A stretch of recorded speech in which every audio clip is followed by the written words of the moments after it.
Did you know there have been 20 different known Jinchuriki so far in the world of Naruto? But even if you did know that, can you name all of them? Well, today we'll explain all 20 known Jinchuriki and their tailed beasts in the world of Naruto, as well as rank each of them. For obvious reasons, we will not rank who the strongest tailed beasts are, since these beasts are assigned strength based on how many tails they possess. But rather, we will rank the known Jinchurikis based on how well they control their tailed beasts, as well as how powerful they themselves really are. Before that, let's briefly explain what and how tailed beasts came to be. You see, the tailed beasts first came into existence during the days of Hagoromo Otsutsuki, who used his creation of all things technique to divide the Ten Tails chakra into 9 separate bodies, and giving each a name. Sometime after being created, the sage explained to the young tailed beasts that a link existed between them despite their separation. He also foretold of a day when they would be brought together again, and that at the same time, someone would emerge to show them what true power is. So, how about Jinchuriki now? What does this term mean exactly anyway? Well, you see, Jinchuriki typically have their tailed beasts sealed into them very early in their lives, often shortly after birth, so that they can grow up acclimating to their beast. Which seal is used differs from village to village, with Konoha using the 8 trigram sealing style and Kumo using the iron armor seal. In order for a Jinchuriki to be successful in the long term, it is important for the Jinchuriki to have special compatibility or simply unique chakra that can improve their chances. If a Jinchuriki has been one for a long time, their chakra will naturally adapt to their tailed beast for better compatibility, something we saw happen with Naruto Uzumaki, as even his children inherited his characteristic whiskers as a result of Kurama's chakra blending in with his own for multiple years. The Jinchuriki have the potential to control their tailed beast's power, but require intense training and sheer willpower in order to properly wield it. If a Jinchuriki were to completely give in to its influence, the seal will break and the tailed beast will be released. Having covered the basics, let's now get into the tailed beasts and their Jinchuriki hosts, beginning with the one-tailed beast, Shukaku. Shukaku is characterized as a childish and short-tempered individual, and often speaks in a bombastic and incoherent manner, giving it the demeanor of a drunkard. As a tailed beast, Shukaku possesses a large quantity of chakra and can perform the tailed beast ball. As a precaution, if its Jinchuriki lost control and fully transformed into Shukaku inside the Land of Sand, the villagers were instructed to either evacuate beforehand or seek shelter due to the risk of mass casualty from its rampage. Shukaku has the ability to control its Jinchuriki whenever they sleep, leading its host to develop insomnia. Not only that, hear this, Shukaku has great physical strength while using its tail, as seen when overlapping it with other tail beasts to shatter and even obliterate a Senjutsu-enhanced humanoid Susanoo. Shukaku's most notable ability is its sand manipulation, using it as an effective weapon and shield. Since its whole body is completely made of sand, the Tanuki can ignore most damage that would otherwise be detrimental, as shown when it had one of its arms chopped off by Gamabunta and was still able to keep on fighting. It is capable of performing Fuinjutsu by using its natural cursed seal markings across its own sand body, which gives off a magnetic field to bind its targets. One of its techniques, the desert-layered Imperial Funeral Seal, is strong enough to temporarily restrain and withstand powerful techniques, like the Susanoo. Shukaku can use wind and earth release nature transformations. It can rapidly fire wind bullets with enough force to level entire forests. Likewise, it can combine its wind abilities with Gaara's sand in order to produce a mass of fast-moving sand bullets. He could also charge these wind bullets to the point that they could fire like a tailed beast ball and wipe out entire landscapes. Shukaku can combine wind and earth elements to use magnet release, and is the only tailed beast which can use cursed seals from its markings and infuse them into the Rasengan to create the Sage Art Magnet Release Rasengan, which was powerful enough to restrain Madara Uchiha's shadow when he was the Ten Tails Jinchuriki. Shukaku's Jinchuriki, on the other hand, can create magnetic forces and manipulate sand. But having said that, which are the known hosts or else known Jinchuriki for Shukaku? Well, we have 2 known ones, one unnamed one, and 2 kind of special cases we'll speak of in the end. The first known host is Bunpuku, an elderly priest from the Land of Sand. As Shukaku's Jinchuriki, Bunpuku was blessed with the immense reserves of especially strong chakra and access to Shukaku's abilities, such as sand manipulation. Bunpuku was able to keep the beast under control for a long period of time without extra support, such as a cage to contain the beast. Also, Bunpuku never succumbed to the mental degradation introduced by being Shukaku's Jinchuriki, having a better relationship with his tailed beasts. In the anime, he was said to be a powerful Fuinjutsu user, as well as managing to seal Shukaku inside a tea kettle. When it comes to ranking Bunpuku, we place him at A tier due to his excellent mastery over his tailed beast. The second known Jinchuriki of Shukaku was, of course, Gaara. Gaara is the youngest of the 3 sand siblings. He was made the Jinchuriki of the one-tailed Shukaku before he was even born, as Gaara's father, the 4th Kazekage Rasa, had Chiyo make Gaara into the Jinchuriki for the tailed beast Shukaku while he was still in his mother's womb before she died giving birth to him. This made the villagers fear him as a monster, something common we'll see happen with the rest of the Jinchuriki in our list. With nobody to connect to, Gaara grew up hating the world and looking out only for himself, giving his life meaning by killing anyone he came across. After being defeated by Naruto Uzumaki, Gaara began emulating him. He later became the Kazekage so that he can protect his village and all who live there, dispelling the fears he cast on the villagers. After sacrificing himself, however, in order to save the village from Deidara's attacks, he was abducted and had Shukaku forcefully extract extracted from his body, which actually killed him. If it weren't for Grandma Chio to exchange her life for his, then Gaara would be no more. As far as ranking him, we believe that Gaara deserves to be placed in A tier, both for his control over his tailed beast, as well as for his overall strength as a shinobi. Up next, the two-tails beast, Matatabi. As a tailed beast, Matatabi has an enormous supply of chakra that it can transfer to others and can create the tailed beast ball. As its appearance suggests, it can use fire release, which it can lend to its Jinchuriki to create fireballs. Matatabi also has flexible muscles, which grant it great speed despite its large size. Matatabi's raw strength can easily crush an opponent or send them flying with one swipe of its paw. When combined with the other tailed beast's tails, it could shatter and completely obliterate a Senjutsu-enhanced complete Susanoo. Matatabi's Jinchuriki can produce blue flames. Its known hosts were two, one normal case and one special case we'll cover once again in the end. The normal case was Yugito Ni, a Jonin from the land of lightning. Yugito was made the two-tails Jinchuriki at the age of 2, and at the end of a detestable training program that was imposed on her, she was able to control her transformation into her tailed beast at will. Yugito was a highly skilled and powerful kunoichi that even Killer Bee looked up to, despite her being younger than him. She was a decent strategist, as she managed to lead 2 Akatsuki members into a trap which sealed the room, effectively cutting off any escape routes. Yugito had the ability to transform fully into the two-tails, giving her an upgrade in her abilities, such as strength and the ability to breathe fire. The way she transformed was very similar to Naruto's, being slowly covered in a dense blue fiery chakra that took the form of the two-tails. While Yugito didn't have full control over the two-tails, she had complete control over the transformation and how much of its chakra that she would use. This control was precise enough that she was able to provide Matatabi's paw print for the Paw Encyclopedia. Hidan commented before the battle that it would be hard to defeat her with the aid of her tailed beast. When it comes to her rank, given that she was quite literally killed off screen and thus treated as a casual battle for the 2 Akatsuki members, I think I will be placing her in B tier instead of A tier, despite her full control over her Jinchuriki. And from the two-tails beast to the three-tails beast, Isobu. You see, before his death, Hagoromo sent Isobu to live at a temple built for the purpose of protecting it in a region surrounding a large misty lake that would later become part of the Land of Water. Isobu speaks in a timid manner, referring to itself as Boku, which is usually used by young boys. Seeing as his host had full control of it and befriended it, it's assumed that Isobu isn't as rude or outspoken as some of the other tailed beasts, and got along with its Jinchuriki pretty well. Isobu has the ability to create coral and swim at very high speeds. Kirigakure was so confident of its destructive potential that they, under the influence of Madara Uchiha, intended to unleash Isobu in the middle of Konoha to destroy the village.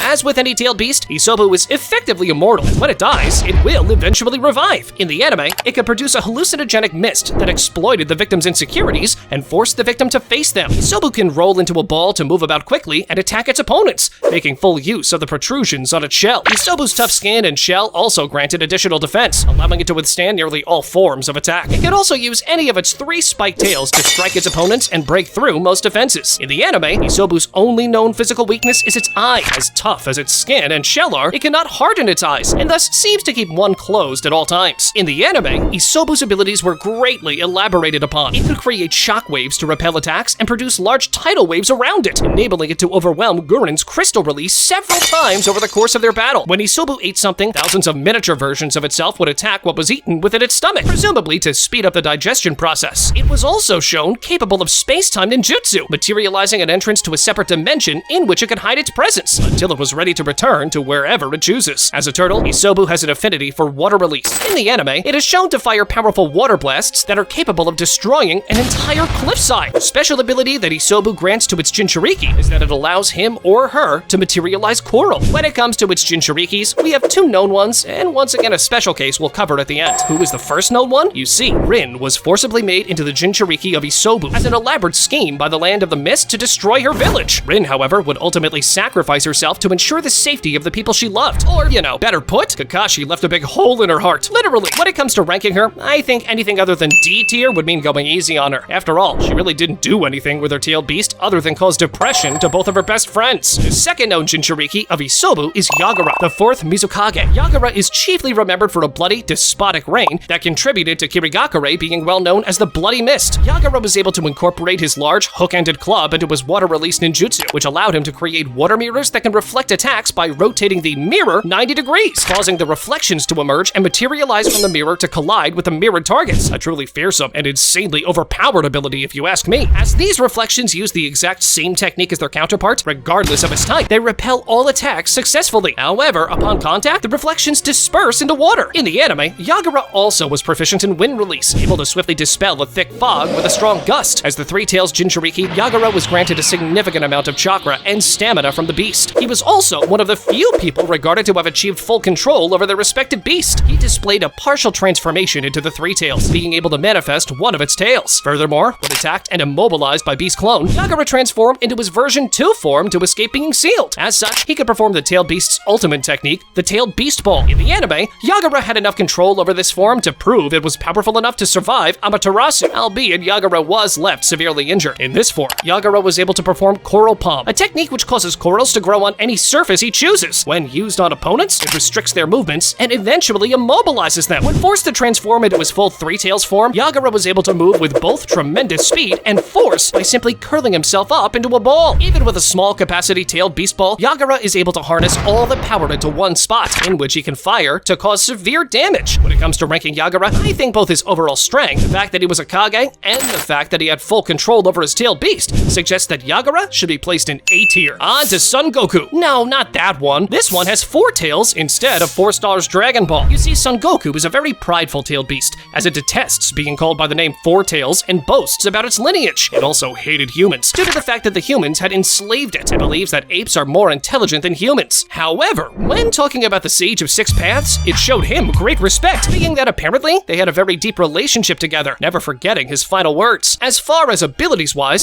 Son Goku seems knowledgeable in taijutsu, likewise showing its deceptive nimbleness of its size, utilizing powerful and well-timed kicks against its opponents. Son Goku has a great deal of physical strength, being able to lift and toss Gyuki with ease. Son has the ability to use fire and earth release simultaneously, allowing it to use lava release. With it, it can create volcanoes, and although never used in the storyline, it can breathe the steam of green-colored fire. Special ability granted to its Jinchuriki is the ability to create and manipulate lava. When it comes to known Jinchuriki, we've got one normal case and one special case that, you guessed it, we'll cover at the end. For the normal case, naturally, Son Goku's master is of course Roshi, as this is, once again, a clear reference to the iconic Dragon Ball franchise. Like his Tailed Beast, by combining fire and earth release, Roshi was able to use lava release. With the Kekkei Genkai, he could spew multiple molten rocks from his mouth, firing them in different directions to make it difficult for an enemy to evade. He is able to create an armor of lava that will burn anyone or anything that comes into contact with him. The armor also creates the image of his taijutsu attacks to the point that it could burn Naruto in his Nine Tails chakra mode, despite not making physical contact with him. As Son Goku's Jinchuriki,